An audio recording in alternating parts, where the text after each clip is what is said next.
peace in my university studies were coming to an end. One more week, and I would be free. Finally, the day would come when I would return to my quiet town and be able to hug my darling and beloved Eva. My bride-to-be is very pretty. She is a young, slender, beautiful, and very modest girl.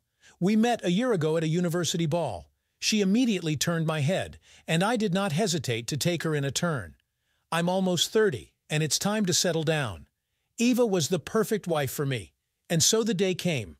I drove my not-too-new Mercedes to the house where my new bride lived with her parents. It was a big house with 2 wings. One wing was for Eva and her parents, the other wing was for guests and servants. The door swung open, and Eva rushed out to meet me, followed by her mother in the doorway. I hadn't met Gayle, Eve's mother's name, before. I gave Eva a bouquet of flowers, which she thanked me with a tender and gentle kiss. Her mother was watching the whole scene. We approached Gayle, and Eva introduced me to my future mother-in-law. I have to say, she made a lasting impression on me. She was just above average height, incredibly good-looking, and with a velvet voice that flowed like a song. "It's a pleasure, Matthew," she said. "Turns out my daughter has excellent taste." She looked at me with a searing look in her emerald green eyes and led us into the living room. Eva's father was a clerk and was hardly ever home. This evening he was working late. We sat at the huge table, talking sweetly and devouring a very sumptuous dinner. But one thing that confused me was that I kept catching Gayle's eyes. And I gotta tell you, it was a promising look. She was looking at me like a boa constrictor at a rabbit.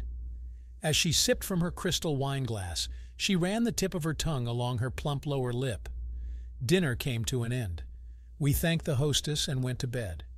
We were considered bride and groom, but we slept in different rooms at Eva's parents' house. I was assigned a guest bedroom in the second wing. I kissed Eva tenderly and went to my room.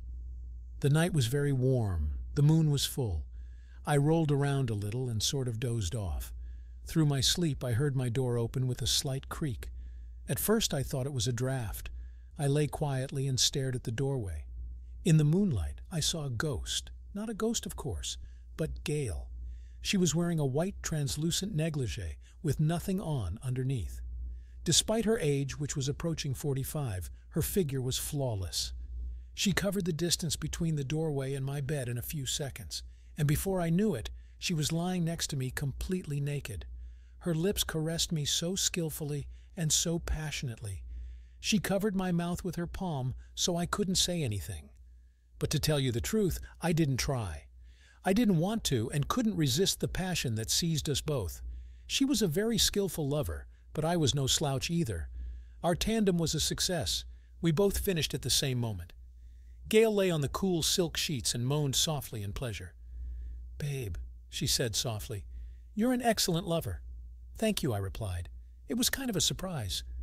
She slipped out of my embrace while kissing me for some reason on the nose and said, "Baby, this will remain our secret.